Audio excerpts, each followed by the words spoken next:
ലൈംഗികാതിക്രമ കേസിൽ സംവിധായകൻ രഞ്ജിത്ത് വീണ്ടും റിമാൻഡിൽ. തെളിവെടുപ്പും ചോദ്യം ചെയ്യലും പൂർത്തിയാക്കിയ ശേഷമാണ് രഞ്ജിത്തിനെ വീണ്ടും മജിസ്ട്രേറ്റിന് മുന്നിൽ ഹാജരാക്കിയത്.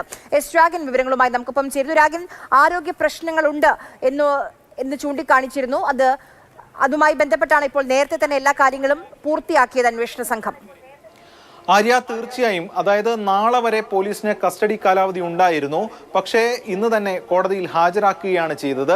അതിൽ രണ്ട് കാരണങ്ങളുണ്ട്. ഒന്ന്, ചോദ്യം ചെയ്യലും തെളിവെടുപ്പും പൂർത്തിയാക്കി. അതോടൊപ്പം തന്നെ രഞ്ജിത്തിന്റെ ആരോഗ്യസ്ഥിതി ഇതടക്കം കൂടി പരിഗണിച്ചുകൊണ്ടാണ് ഇന്നലെയും ഇന്നുമായി ഈ നടപടിക്രമങ്ങൾ പൂർത്തീകരിച്ചുകൊണ്ട് രഞ്ജിത്തിനെ കോടതിയിൽ ഹാജരാക്കിയത്. മജിസ്ട്രേറ്റിന്റെ വീട്ടിലാണ് എത്തിച്ചത്. മജിസ്ട്രേറ്റ് വീണ്ടും രഞ്ജിത്തിനെ റിമാൻഡ് ചെയ്യുകയാണ് ഉണ്ടായിട്ടുള്ളത്. എറണാകുളം സബ് ജയിലിലേക്ക് തന്നെയാണ് അയച്ചിരിക്കുന്നത്. അടുത്ത ദിവസം ബെയിൽ ആപ്ലിക്കേഷൻ പരിഗണിക്കും.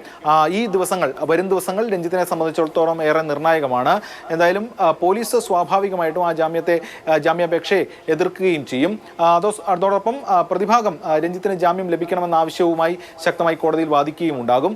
എന്തായാലും അതിൽ ഒരു തീരുമാനം കോടതി വരും ദിവസങ്ങളിൽ എടുക്കും.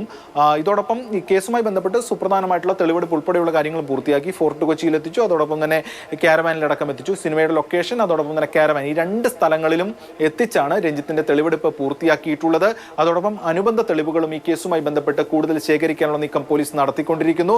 ഈ സിനിമാ സെറ്റിൽ ഉണ്ടായിരുന്ന മറ്റ് ആളുകളുടെ അടക്കം സ്റ്റേറ്റ്മെന്റ് രേഖപ്പെടുത്തുന്നുണ്ട്. അതോടൊപ്പം കാരവാൻ ഡ്രൈവറുടെ അടക്കം മൊഴിയും രേഖപ്പെടുത്തുകയുണ്ടായി. അങ്ങനെ വിശദമായിട്ടുള്ളൊരു നടപടിക്രമങ്ങളുമായി പോലീസ് സംഘം മുന്നോട്ട് നീങ്ങുകയാണ് ഈ കേസിൽ.